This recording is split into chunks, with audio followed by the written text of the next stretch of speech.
Pues les damos un caluroso saludo o frío saludo, porque más bien hace frío que calor.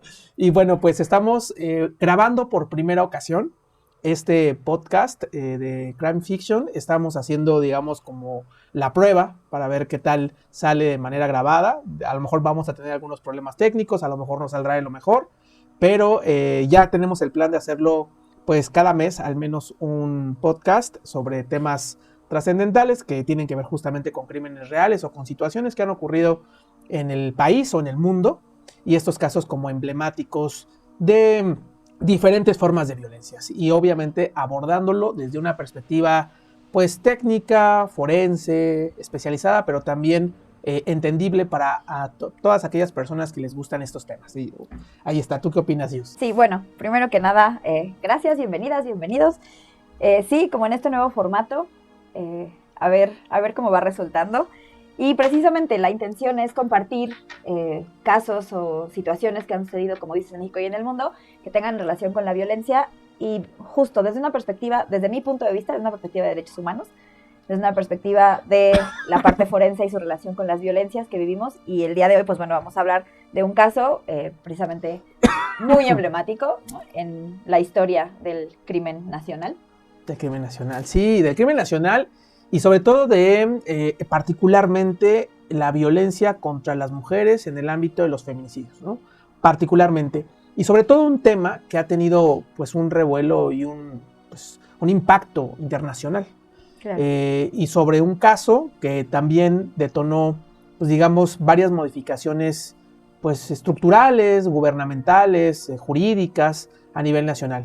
Entonces, pues vamos a comenzar con este tema. Lo vamos a tratar de tocar de una manera muy, con mucho cuidado y también con mucho respeto a las víctimas, creo que mal llamadas, en este caso concreto, las muertas de Juárez, que son más bien las mujeres asesinadas de Ciudad Juárez y de Chihuahua, y de México, ¿no? Particularmente, que este es un antecedente que se abre justamente ahí, ¿no? De estudio, análisis y sobre todo de seriedad y de obligatoriedad del Estado mexicano a cumplir la ley. Básicamente es esto. Bueno, pues comenzamos. Nos hablarás tú del antecedente histórico sobre este asunto.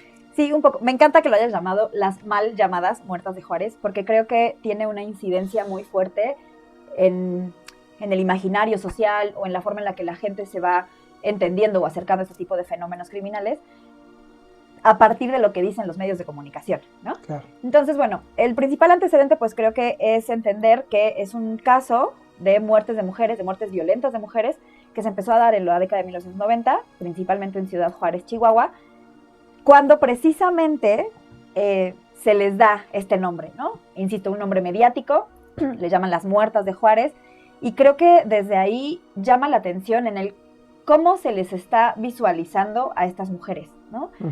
No como víctimas, o sea, sin darle la importancia o la trascendencia que tiene el ser víctimas, las víctimas secundarias como las familias, y principalmente la respuesta o la no respuesta del Estado mexicano, ¿no?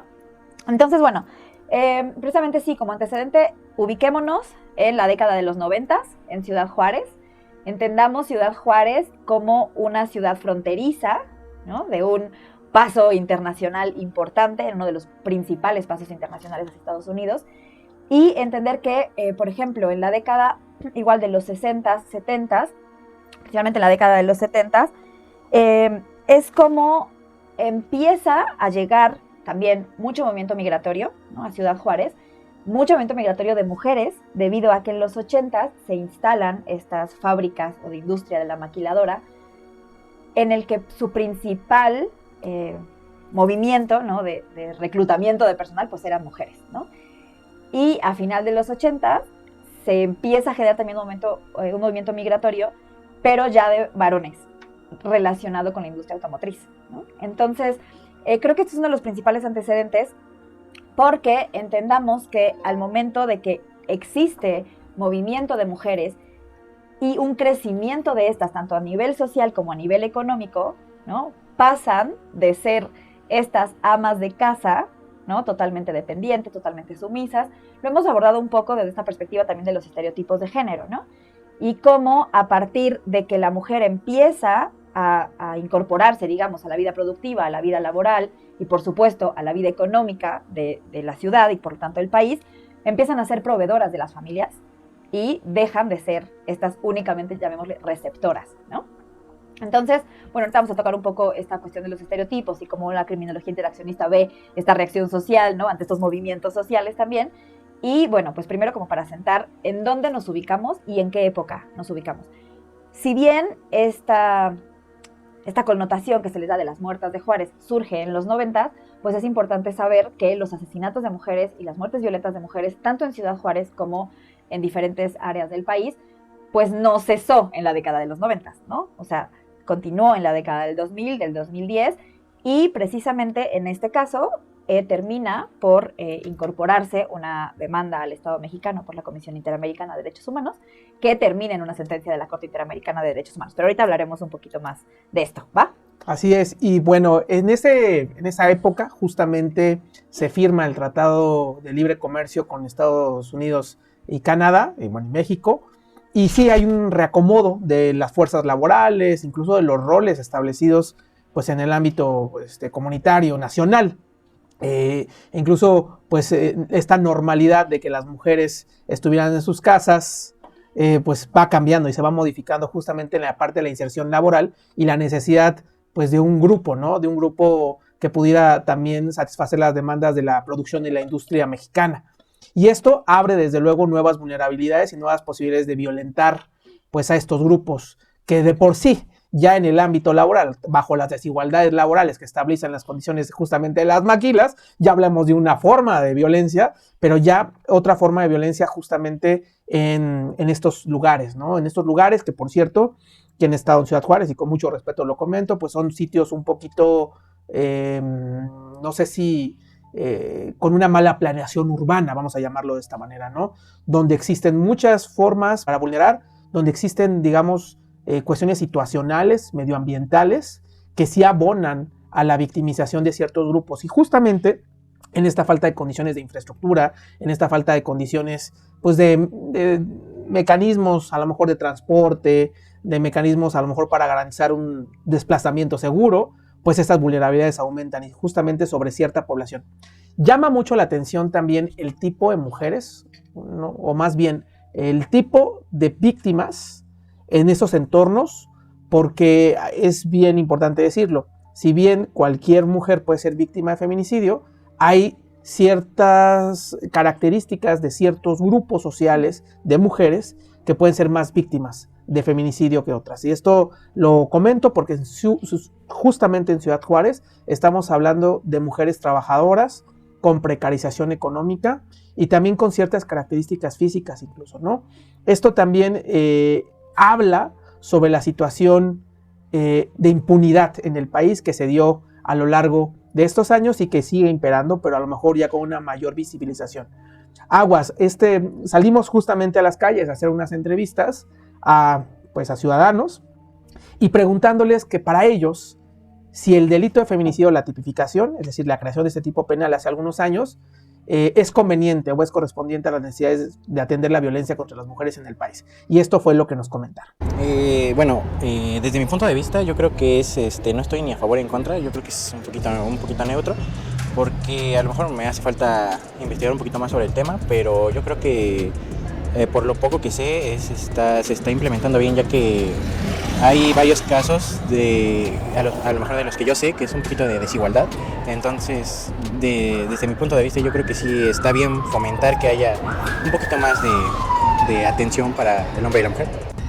Yo creo que sí, porque pues de manera constructiva hay que fomentar y hay que dar a conocer pues ciertos temas, y este tema sí va a ayudar, no completamente a erradicar, pero sí va a dar un cambio. Sí, estoy de acuerdo, porque creo que pues son delitos que son de crímenes de odio hacia las mujeres, entonces que los podemos como calificar de esa manera. Yo creo que sí. ¿Por qué? Creo que es una situación que está llegando a límites extraordinarios. Ya no estamos hablando solo de matar por razones criminalísticas, sino que ya estamos matando por odio y por resentimiento a las mujeres. Ya se hace una cuestión fácil cometer este tipo de crímenes, porque no hay como tal una pena para eso y porque muchas veces no dimensionamos, o sea, hasta dónde este odio está llegando. Entonces ponerle una sanción es una forma de detenerlo. Bueno, creo que ya se convierte en un crimen de odio, porque va específicamente hacia el género de la mujer. Y con saña. Digo, no es solo un delito, es como voy a herir a esta persona, pero porque es mujer y porque no me gusta o etcétera, y le quiero hacer daño. Y bueno, en cuanto a lo que mencionabas, Cristian, como en el sentido de estos factores contextuales, ¿no? Una sí, creo que el tema de la urbanización o de la planeación urbana y la movilidad o la posibilidad que se les daba de movilidad, en este caso a las mujeres que trabajaban en las maquilas, que estaban ubicadas en espacios lejanos, ¿no? A un proceso más urbano, creo que específicamente las ponen en un riesgo mayor, ¿no? Y hablando de vulnerabilidades en cuestión de las víctimas, creo que tenemos como un arma de doble filo al establecer tipologías victimales, ¿no? O al establecer que hay ciertas características específicas en las víctimas que, bueno, las hacen más propensas de alguna manera, ¿no? Sin embargo, bueno, insisto, doble filo, porque por un lado nos ayuda a entender un poco los criterios que se están estableciendo desde una perspectiva un poco más científica, si quieres, desde una perspectiva social, pero también nos pone en riesgo de decir, bueno, es que entonces como tú no cumples estas características, casi estás exenta de ser víctima, ¿no? Y precisamente, como decías, bueno, la vulnerabilidad por el simple hecho de ser mujer, pues está latente, ¿no? En un país o en un estado mexicano, ¿no? Como en el que existe la misoginia, en el que es un estado patriarcal, en el que existe desigualdad, en el que existe una ineficacia, ¿no? Y bueno, ni modo, lo tengo que decir así, una eficacia policial, una eficacia en la investigación criminal. Y además, bueno, que estamos basados en principios también de mucha ignorancia, de muchos prejuicios, como decíamos, de estereotipos sumamente marcados, ¿no? Entre estas desigualdades. Y además, pues bueno, en un estado en el que pues resulta a veces inoperante el sistema de justicia, ¿no? Y el sistema en este sentido de esclarecer los hechos y demás. En relación a las víctimas que mencionabas, sí encontramos unas características, ¿no? Que sí es de llamar la atención. En el caso de las mujeres asesinadas en Ciudad Juárez, pues los registros nos han marcado, ¿no? Que eran mujeres entre los 15 y los 25 años de edad, ¿no? Aproximadamente, como decías, mujeres trabajadoras, pero no solo trabajadoras de las maquilas, que fueron sí la mayoría, pero que también eran empleadas domésticas, por ejemplo, o empleadas de otro tipo de empresas locales, ¿no? Algunas eran estudiantes también, de hecho una de las cuyo caso llegó a la Corte Interamericana, pues solo tenía 15 años y era estudiante de secundaria, ¿no? También otro aspecto de vulnerabilidad, si lo vemos desde esta perspectiva de la interseccionalidad, hablar de que eran mujeres de escasos recursos o algunas con escasa instrucción académica. Y otro punto que creo que es bien importante, que también aumenta la vulnerabilidad de las mujeres que fueron víctimas, era que en su mayoría también eran mujeres migrantes, ¿no? O mujeres que le han llamado recién llegadas a Ciudad Juárez, ¿no? ¿Qué quiere decir esto? No solamente que no conocían bien el entorno en el que estaban, sino que no contaban con estos vínculos o redes de apoyo cercanos, al menos de familiares, etcétera, que vivieran dentro de pues, este círculo, ¿no? de movilización. Entonces, creo que eso también es sumar, o eso también ha sumado a la exposición de la víctima que tenían, tanto por el estilo de vida, ¿no? Como por el momento en el que fueron atacadas y fueron asesinadas. Claro, fíjate, a mí me llama la atención justo que comenzaron a surgir una serie de hipótesis sobre la posible, más bien la comisión de estos delitos, pero en diferentes ámbitos, ¿no? Uh-huh. Hay quienes señalaban, por ejemplo, el actuar de asesinos seriales, que no se descarta, y ahorita vamos a hablar justamente de ello, porque sí puede haber personas participantes en este tipo de homicidios o de feminicidios. También el actuar de grupos organizados en contexto, por ejemplo, de ritos satánicos, incluso los llamados narcosatánicos. También se hablaba mucho de personas de Estados Unidos, justamente en esta, como es una zona fronteriza, en la cual prácticamente hay una migración pues bilateral constante, de personas que incluso trabajan en Estados Unidos y regresan a sus casas pero viven en México, o de personas que viven en Estados Unidos y van a trabajar a México, o simplemente en la parte del esparcimiento, ¿no? Para ir a echar el relajo al antro, el bar, lo que sea, justamente también hay puntos o focos rojos, lugares de tolerancia llamados, donde pues el consumo de sexoservicio mucho más barato que en Estados Unidos, justamente para población pues, estadounidense, y llegar. Entonces se comenzaron a configurar una serie de hipótesis. Pero lo que sí es cierto y lo que se entiende, que en ciertos casos, si hablamos por ejemplo del llamado pues, homicida o feminicida solitario, no es creíble cuando la cifra de personas asesinadas, de mujeres asesinadas, rebasa la capacidad humana de poder realizar este tipo de conductas. Ejemplo, estamos hablando de 600 feminicidios en estos primeros años, ¿no? Lo cual es una cifra enorme, exponencial, que se está focalizando en un municipio o en municipios conurbados de un estado de la República, y que la posibilidad de que una sola persona lo cometiera es prácticamente imposible, justamente porque no puede estar en dos sitios al mismo tiempo, porque no va a tener esta capacidad de moverse de un lado a otro en tan poco tiempo, y porque comenzaron a ser frecuentes de manera sistemáticas, repetitivos, y sobre todo también, pues yo creo que masivos, ¿no? Esta masificación de las conductas delictivas. Entonces, justo comenzaron a surgir una serie de hipótesis y detenciones también. Se comenzaron a detener sujetos con posibles vínculos o relaciones en estos feminicidios. Y en ese sentido comenzó a surgir justo la teoría, y también para los estados es más sencillo, asignarle la responsabilidad a ciertos sujetos, achacarle pues prácticamente todas las comisiones de conductas cometidas, y se detuvo a un sujeto llamado, y a otros, no solamente a él, pero en él se focaliza, incluso hay una sentencia, pero solamente por un hecho, de Francisco Granados, ¿no? Este sujeto que no es muy ajeno al contexto de Ciudad Juárez, justamente estas personas que viven en los llamados cinturones de pobreza, que tienen adicciones. Se hablaba que era un consumidor asiduo a la cocaína, con un historial criminal incluso en Estados Unidos, con registros, y que ya había cometido delitos. Aquí lo que llama la atención eran delitos de bajo impacto. Esto no quiere decir que es un mecanismo de eliminación de posibilidades de delitos graves, pero se efectúa la detención justamente en el 95, ¿no? Llama también mucho la atención cómo este sujeto ya tenía pues otras detenciones incluso en Estados Unidos por delitos menores. Pero miren, aquí el punto interesante es que pues no hay certeza tampoco que todos los casos vinculados a este sujeto, que son aproximadamente 14, si no mal recuerdo, 8 casos, estén realmente realizados por él o por las personas con las que él convivía, justamente por la baja o la poca o nula certeza pues del Estado mexicano para la impartición de justicia. Entonces es algo pues que ocurría en esos momentos mucho más, digamos que no había pues muchas formas de difundir, no había estos medios de comunicación masivos que ahora los conocemos.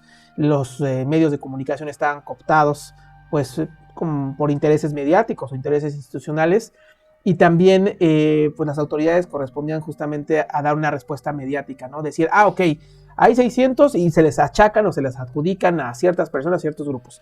Entonces, justo este sujeto que se detiene habla sobre su situación pues, de vida, sobre lo que él hacía, y supuestamente hace una serie de confesiones, que aquí las vamos a poner.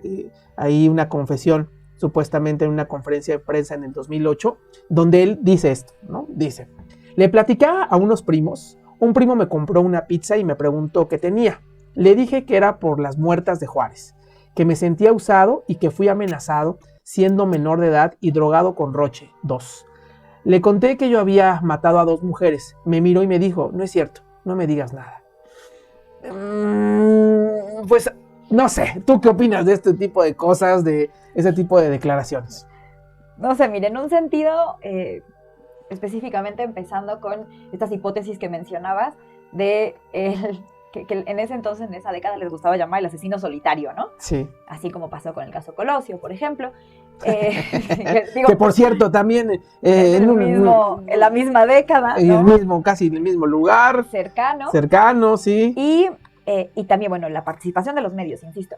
Entonces, claro, parece como inaudito, ¿no? Pensar en un asesino de cientos de mujeres, que se hablaban, o sea, bueno, se dice 600 en lo largo de los años, se hablaban de estas primeras 300, ¿no? Que fue cuando, en los primeros 5 años de la década, y que pues, insisto, parecía inaudito pensar que una sola persona pudiera haber cometido estos actos.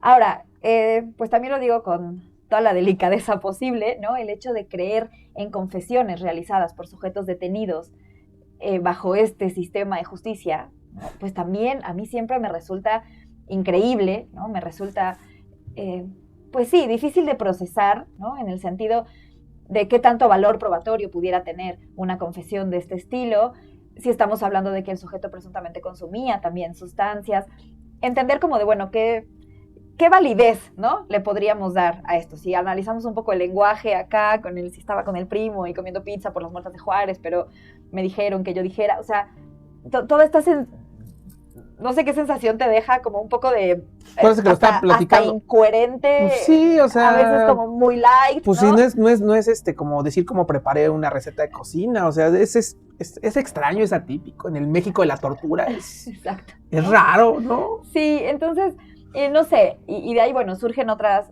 hipótesis, ¿no? Ya mencionabas, bueno, un grupo de asesinos seriales, que a veces nos ayudaría a pensar un poco en el análisis, por ejemplo, del modus operandi, ¿no? De cómo es que se estaban seleccionando o ejecutando a las víctimas y cómo es que las descubrían, ¿no? Entonces, el modus operandi, que era un poco repetitivo, que implicaba un alto contenido de violencia, que implicaba violencia sexual, que implicaba mutilaciones, tortura y la exposición de los cuerpos, ¿no? En lugares, a lo mejor no públicos, pero sí en lugares abiertos, ¿no? Bueno, sí públicos, pero no me refiero como parajes desconocidos, ¿no? a la cantidad de gente que pudiera pasar por ahí, Ajá. pero sí lugares abiertos.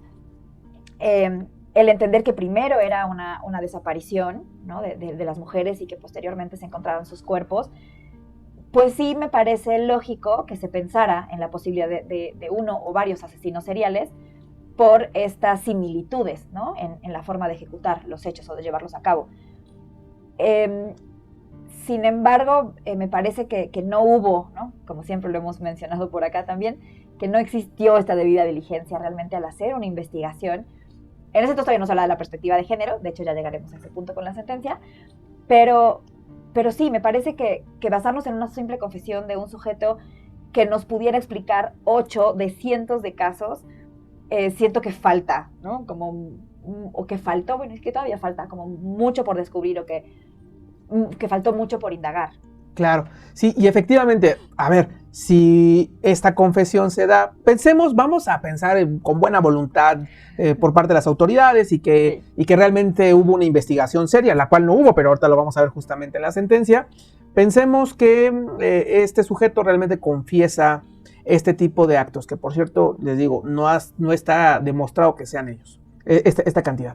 Uh-huh. Pero aún así, aunque hayan sido esos 8 y sean reales y que estuvieran vinculados a estos sujetos, particularmente a este sujeto que les he dicho, Francisco Granados, que es uno de los principales, ¿no? Señalado, todavía falta por esclarecer cientos más, que no puede haber justamente esta compatibilidad del discurso y la detención y la confesión aparente de este sujeto respecto a todo el espectro enorme que representa el asesinato que se dio justamente en esas décadas. Esa es la parte interesante. Ahora, también se comenzaron a configurar este tipo de versiones que los asesinatos estaban involucrados o inmersos en ritos satánicos, en cuestiones de narcotráfico, de grupos del crimen organizado, que justo pues privaban de la libertad a mujeres para llevar a este tipo de situaciones pues ya criminales, religiosas, desde una perspectiva satanista, ¿no? Que les llamaban los supuestos narcosatánicos. Pero aún así, bajo todo esto, aún no hay datos que puedan demostrar todo lo demás. Estamos hablando de 8, 10 feminicidios.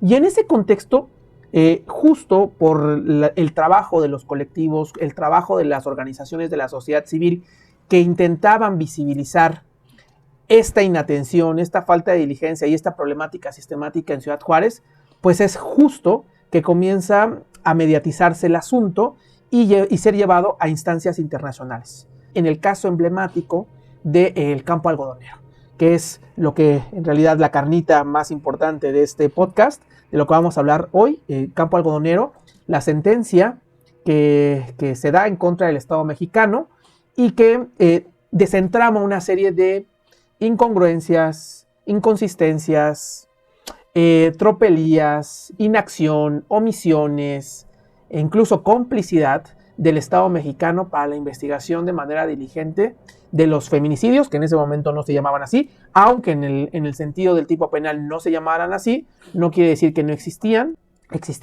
ya después se les puso o se les asignó un nombre, pero el fenómeno se estaba dando, ¿no? Y bueno, tú justamente nos hablarás de esto, de Campo Algodonero y de lo que se dio justo en ese lugar y las víctimas que ahí estuvieron. Justo. Pues sí, precisamente Campo Algodonero me parece una forma incluso más digna de denominar al caso, de denominar a las víctimas y de hablar de ellas, ¿no? Más que las muertas de Juárez, ¿no? Claro. De entrada. Visibilizarlas. Exacto, o sea, e ir nombrándoles, dándoles un espacio, ¿no? En la historia del crimen nacional, insisto. Campo Algodonero toma su nombre precisamente por los lugares en donde eran encontrados los cuerpos de las mujeres asesinadas que eran depositados en campos de algodón, ¿no? Precisamente la sentencia, si bien estamos hablando de cientos de mujeres muertas y desaparecidas, asesinadas de manera violenta, en este proceso de estas décadas que mencionábamos, el día 6 de noviembre de 2001 fueron hallados 3 cuerpos de mujeres, Claudia Ivette González, Esmeralda Herrera Monreal y Laura Berenice Ramos Monarres. Estas 3 mujeres, bueno, estos 3 cuerpos de mujeres que fueron encontrados el 6 de noviembre de 2001, pues igual que los cientos de mujeres que habían encontrado en la década de los 90 y el primer año del 2000, fueron encontradas con signos físicos de violencia sexual, como decíamos, algunas habían mostrado signos de quemaduras o tortura sexual. Y, por ejemplo, Laura Berenice tenía 17 años y ella fue desaparecida en septiembre del 2001. Bueno, la denuncia de desaparición se hizo en septiembre del 2001. Claudia Ivette tenía 20 años y hacen la desaparición es el 10 de octubre de 2001. Ella, lo último que se sabe es que ella sí trabajaba en una maquiladora y que no le dieron acceso o autorización de entrar por llegar unos minutos tarde, ¿no? Presuntamente ella estaba ayudando a su hermana a cuidar a su hija y por esto es este retraso. Por las políticas de la empresa, no la dejan entrar, entonces ella tiene que irse y ahí es la última vez que la ven. Y finalmente Esmeralda, que ella tenía 15 años, que es precisamente la menor, ¿no? Que era estudiante y además era empleada doméstica, que ahí fue la última vez que la vieron, el 29 de octubre también del 2001. E insisto, ¿no? Sus cuerpos son encontrados a principios de noviembre del 2001 también. Y bueno, a partir de esto, junto con todas las denuncias que ya se habían acumulado de desaparición de mujeres, lo que llamaba la atención de las madres o de los familiares, amigos, etcétera, que hacían la denuncia de desaparición, primero era la respuesta de las autoridades, ¿no? La respuesta me refiero literalmente a lo que les respondían cuando van y dicen, oye, pues tengo una familiar desaparecida o mi hija no ha vuelto a su casa o no sé nada de mi hermana desde hace tantos días, y que precisamente las respuestas de los policías, de los agentes del Ministerio Público, eran totalmente estereotipadas y totalmente negando la importancia de una desaparición, ¿no? Por ejemplo, señora, tranquila, su hija seguramente se fue con el novio, ya regresará, se habrá ido de fiesta, estará de loca por ahí, ¿no? Uh-huh. Entonces, me parece como de llamar la atención, ¿no? Y por esto lo menciono como, si nos pusiéramos en el lugar de estas víctimas secundarias, por ejemplo, ¿no? La impotencia, ¿no? de buscar una acción de investigación, que alguien te ayude a buscar a tu familiar desaparecido y contar con respuestas totalmente sin sentido, totalmente básicas, ¿no? Le llamaría, e insisto, cargadas de estereotipos, ¿no? Porque es como de, pues, ¿qué hacía fuera de su casa? Uh-huh. O porque estaba trabajando, ¿no? O sea, si hubiera estado ahí quietecita, pues esto no estaría pasando. Uh-huh. Señora, no venga a molestarnos, tenemos mucho trabajo, ¿no? Uh-huh. Entonces, estas reacciones, ahora sabemos que las primeras horas de una desaparición son fundamentales si es que queremos encontrar con vida a una persona, ¿no? Uh-huh. En ese entonces no creo que no se supiera, pero no se le daba al menos como este auge, ¿no? O esta importancia que hemos entendido o tratado de entender ahora. Y a lo mejor también porque las desapariciones no eran tan sistemáticas como las vimos en varios periodos o en diferentes periodos, pues, nacionales, ¿no? O sea, podían estar atribuidas a otras circunstancias, pero también por la falta de importancia y también la falta de importancia de las víctimas que yo les llamo víctimas de tercera o quinta, para las autoridades. Claro. Que, es una mujer pobre, es una mujer una maquila, que se pudo haber ido a cualquier lugar, da igual, o sea, no, ahorita no. Si a lo mejor fuera una mujer relacionada con algún grupo de poder, entonces sí tiene una importancia y la diligencia tiene que ser de manera pronta y expedita. Y esto, reitero, lo seguimos escuchando, aún hay mediocres servidores públicos que hacen eso, quienes violentan, quienes revictimizan, por estos estereotipos, pero ustedes imagínense, justo en esos años, que no había una presión mediática, no había sentencias, no había incluso pues la ley de acceso, no estaba, por ejemplo, la ley general de víctimas, y etc. cosas normativas que de cierta manera obligan a los servidores públicos a cumplir la ley, ¿no? Exacto. Entonces, precisamente porque los servidores públicos no estaban cumpliendo las leyes, porque no hacían valer la ley y realmente no le daban esta importancia, que, digo, a mí me parece desgarrador, ¿no? O sea, pensar que dependiendo de tu estilo de vida o de tu estatus social, ¿no? Tengas o no tengas un valor ante la justicia, ¿no? Claro. Me parece terrible. Pero pues claro, no es casualidad que la inacción de las autoridades haya estado relacionada precisamente con este bajo interés, ¿no? Al tipo, yo otra vez lo pongo entre comillas, ¿no? Como al tipo de víctimas que estaban encontrando. Entonces, pues efectivamente, pues no se da una movilización importante, no se hacen pues la búsqueda específica, no se hace la investigación adecuada de los cuerpos, no se busca realmente a los responsables, y pues claro, como decías, ¿no? Cuando se empiezan a acumular estos casos, pues es mucho más fácil decir, pues fue fulanito o es un grupo de narcotráfico, crimen organizado, y con esto prácticamente el Estado lo que hizo fue lavarse las manos, ¿no? Como en muchos otros casos. Debido a que precisamente se da la inacción del Estado, es el 4 de noviembre del 2004 cuando la Comisión Interamericana de Derechos Humanos establece de manera formal la demanda al Estado mexicano por esta inacción y por esta falta de debida diligencia a la investigación de mujeres, a la investigación del asesinato de mujeres. Y pues normalmente las respuestas, o como son las respuestas del Estado, ¿no? Un poco el negar la inacción, ¿no? Decir como de, no, pues sí estamos investigando, no, pues sí estamos moviéndonos, no, pues sí se está atendiendo a las víctimas, ¿no? Sí. Y entonces en esta investigación pues se da cuenta la comisión que efectivamente pues el Estado mexicano, pues no, o sea, no está haciendo lo que dice que está haciendo. Y hasta hay una indignación de los servidores públicos, de la claro. respuesta del Estado. No, nosotros, ¿cómo es posible? ¿Cómo se atreven a decir que no estoy haciendo cuestionar mi trabajo? La democracia y la justicia en el país? Sí. En el país de la injusticia. Y ahora, claro, es que resulta una burla. O sea, resulta una burla para todas las víctimas, por supuesto, pero para toda la población, ¿no? O sea, porque pues es como de, pues que en cualquier momento me puede tocar a mí, que es también lo que escuchamos muchas veces en la calle, ¿no? O sea, como este temor de, puta, pues espero no ser el próximo, ¿no? Entonces, bueno, debido a que el Estado no resuelve o no responde de manera activa ante las peticiones, o sí, las demandas de la comisión, pues el caso asciende a la Corte Interamericana de Derechos Humanos, que el 16 de noviembre del 2009 emite su sentencia, ¿no? Como siempre he mencionado en estas charlas que tenemos, la importancia de que un caso llegue a la Corte Interamericana, ¿no? Y sentencie al Estado mexicano. A ver, es que no debiera darme gusto que sentencien al Estado mexicano, claramente. Pero da gusto por el impacto precisamente que tiene y la resonancia que hace en nuestras mentes, ¿no? Al menos de las personas que nos enteramos de esto. Y bueno, pues precisamente la intención de este tipo de programas, ¿no? Pues también que resuenen en otros espacios. Porque me parece que un aspecto importantísimo de la Corte, de la sentencia de la Corte, es como resignificar, ¿no? Precisamente el tema de las muertes y de los asesinatos de mujeres en México y de establecer, ¿no? La dignidad a las víctimas. Entonces, principalmente, creo que una de las herencias más bonitas de esta sentencia es, uno, el establecimiento de la perspectiva de género, ¿no? Otro es precisamente la búsqueda y el logro de implementar el feminicidio como tipo penal, ¿no? La marca en la debida diligencia, ¿no? De qué se espera de los servidores públicos cuando se reciben este tipo de denuncias o cuando se tiene conocimiento de este tipo de hechos, ¿no? Creo que es fundamental. La búsqueda de la resignificación, de la eliminación de los estereotipos de género, ¿no? Como en sociedad.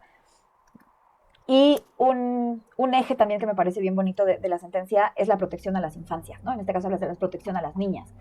Entonces, se hablan de ciertos puntos, ¿no? O ejes rectores de la sentencia. Primero, efectivamente, sería la debida diligencia, ¿no? ¿Cómo les parecería lógico, cómo te parecería lógico que debiera actuar un ministerio público, por ejemplo, cuando llega una madre y denuncia que su hija está desaparecida? Mínimamente, de manera respetuosa, humana y empática. Al menos. A lo mejor, porque se quejan particularmente que hay poco personal, que no hay mucho presupuesto, que no hay capacitación, pero creo que en ese sentido esta parte mínima del respeto, de la escucha, de la atención adecuada y humana, no requiere presupuesto. Requiere ética, responsabilidad social, profesionalismo, compromiso, y no requiere una cuestión de presupuesto. A lo mejor tú no tienes el presupuesto, el personal para emprender en ese momento una búsqueda, que tendría que serlo, pero pensemos que no. Ok, que se empieza a plantear el quehacer, ¿no? El quehacer dentro de la responsabilidad que confiere, pues, un cargo público. Y sobre todo un cargo público de tanta relevancia. Ser un agente del Ministerio Público no es cualquier cosa. No es cualquier cosa porque de ello deviene que una persona o personas que cometen delitos estén pues, en la cárcel, y que las víctimas, de cierta manera, tengan esta atención, se les pueda generar una reparación integral del daño, puedan tener certeza, se genere la no impunidad en el país, y con la no impunidad, pues el Estado democrático y social de derecho, pues esté prácticamente como una forma de convivencia normal en un país que presume mucho ser democrático. O sea, particularmente yo creo que eso, claro. Porque todo va una cadenita, todo nos lleva a algo, ¿no? Y todo impacta. Entonces, justamente es eso. Y creer que estamos en un estado de derecho, lo acabas de decir un poco. No lo estamos. No lo estamos. O sea, definitivamente no lo estamos. Y entonces, una de las primeras fallas, pues precisamente se da en este tipo de cargos públicos que mencionas, ¿no? Entonces, lo que dice la Corte es, primer eje, un establecimiento adecuado a la debida diligencia que no permita la inacción, ¿no? De este primer respondiente, ¿no? El policía de investigador, el Ministerio Público, y así, etcétera, como se van diciendo, haciendo toda una cadenita, ¿no? Sí, una cadenita. Quitando esta cuestión de los estereotipos, una acción realmente pronta, ¿no? Que se haga una movilización, como dices, sí, a lo mejor no hay el presupuesto para que en este mismo momento vayamos 100 personas a establecer una búsqueda. No, ok, pero otra cosa importante de la debida diligencia que se propone acá es establezcamos acciones a partir de protocolos. Claro, primero establezcamos protocolos. O sea, ¿qué se tiene que hacer? ¿Cómo y quién va a ser la persona encargada o idónea para hacer cada una de las acciones necesarias para investigar una muerte violenta de mujeres, ¿no? Este es como el primer punto. El otro decíamos, el segundo eje tenía relación con evitar la discriminación, ¿no? O sea, relacionado a la discriminación. Claro, no porque no seas la hija de un político o de un empresario, o sea, cualquier vida de una mujer en este caso, cualquier vida de una persona, pues vale lo mismo y requiere las mismas acciones de investigación. Entonces, creo que también acá, como decías, el tema de la discriminación pues resulta fundamental en el esclarecimiento de muertes violentas, ¿no? El tercer eje era la eliminación de los estereotipos, porque precisamente como de, pues como es una mujer chavita, que pues ahí anda seguro de loca y este tipo de cuestiones. Y bueno, el punto que era como el cuarto eje, que me parece también de los más importantes, creo que todos me parecen los más importantes, pero... No, yo creo que todos son básicos, es importantes. Es precisamente claro. el feminicidio como tipo penal. No, sí. Recordemos que en 2006 Marcela Lagarde había propuesto precisamente que el feminicidio fuera un tipo penal y que fuera diferente al homicidio. Por cierto, legisladora mexicana, ¿no? Connotada. Y bueno, investigadora. Sí, investigadora, socióloga, antropóloga, ¿no? O sea, le hace impresionantemente a la investigación justo desde la perspectiva de género. Pero es en 2012, a partir también de la propuesta, o no la propuesta, la exigencia de esta sentencia, en el que en el Código Penal, ¿no? Se establece ya el tipo penal de feminicidio con sus características específicas. Es publicado en el 2012 en el Diario Oficial de la Federación. Y eso me parece un avance fundamental. Mira, y en algún momento yo creo que vamos igual a tocar ese tema del tipo penal.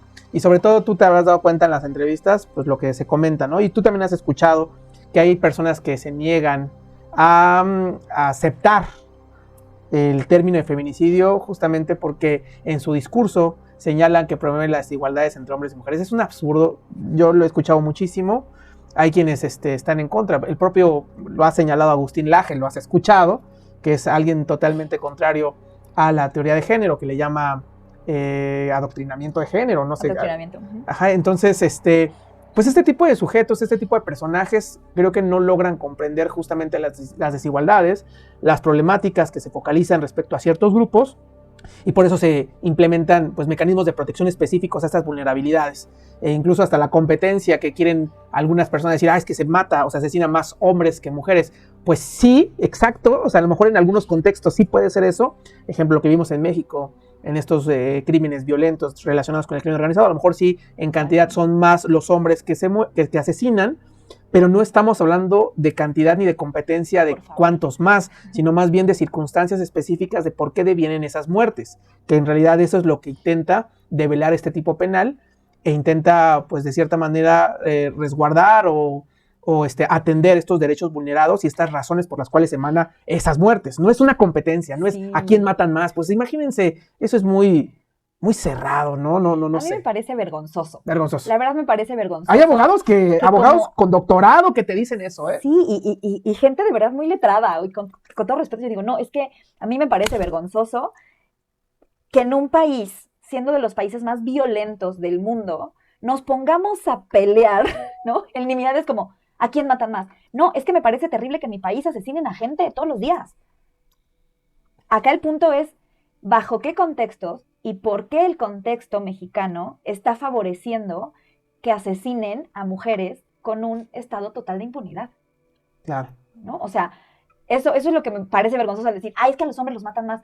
Oye, pues eso está horrible. O sea, no tendríamos por qué sentirnos orgullosos de que haya más muertes de hombres y que por eso queramos minimizar las muertes de mujeres. Sí, no es una competencia. No, o sea, las muertes, insisto, de cualquier persona, tendrían que ser lamentables. Deberían de ser lamentables. Y sobre todo indignarnos. Ya incluso las escuchamos como cualquier cosa. Como un número más, ¿no? Un muerto más o una muerta más.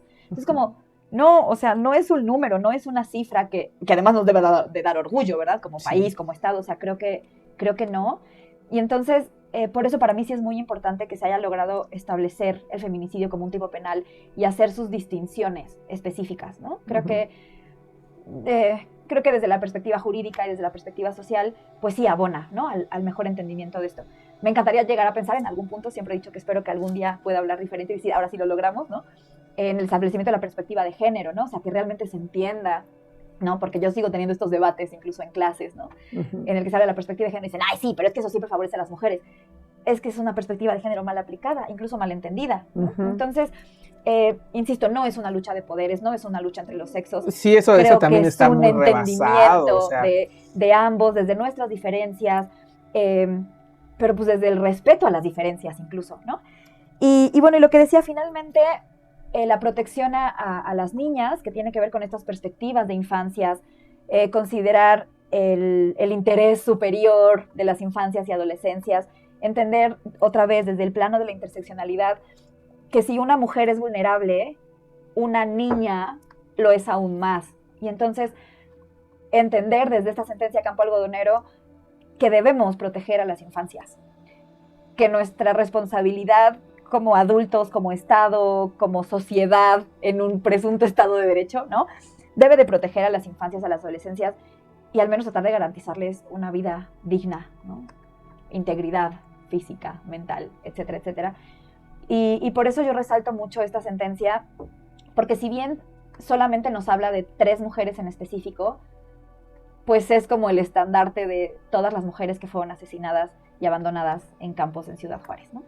Sí, y de todas las mujeres que murieron justamente durante esas décadas, no solamente en Ciudad Juárez, sino en toda la República Mexicana, y de las cuales, pues, a lo mejor y muy probablemente jamás se llegó a una verdad histórica, científica, claro, del delito, ni a justicia, ¿no? Que el mínimo básico, o lo básico, ¿no? La justicia a las familias y a todas las personas que de cierta manera les impacta la comisión de una conducta delictiva y que tendría que estar también a la comunidad, porque de hecho impacta también a la comunidad.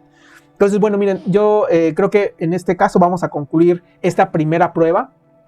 Es importante decirlo, a lo mejor mucho de nuestro público, la audiencia que tengamos, son alumnos o gente o estudiosos de las ciencias forenses, jurídicas, criminológicas, periciales, toda esa cuestión, y entender que este tipo de podcast los estamos haciendo en relación también a sensibilizar temas, a posicionar pues cuestiones que a lo mejor son graves a nivel nacional o a nivel internacional, y que también tengamos una perspectiva distinta, una perspectiva humana en la atención a lo que ocurre en el país, y que en algún momento, como dice Yusel, hablemos desde otro lugar, desde otro sitio, es decir, desde otra perspectiva de que esto cambie. Yo al menos no creo que cambie en los próximos, al menos 2 décadas, al menos que ocurran circunstancias extraordinarias en el país, y creo que seguiremos teniendo este tipo de situaciones, seguiremos atendiendo este tipo de temas, encontraremos este tipo de casos, algunos que han sido invisibilizados y saldrán a la luz, algunos que irán surgiendo, algunos que a lo mejor incluso a nuestra propia esfera o a nuestra propia persona nos puede ocurrir,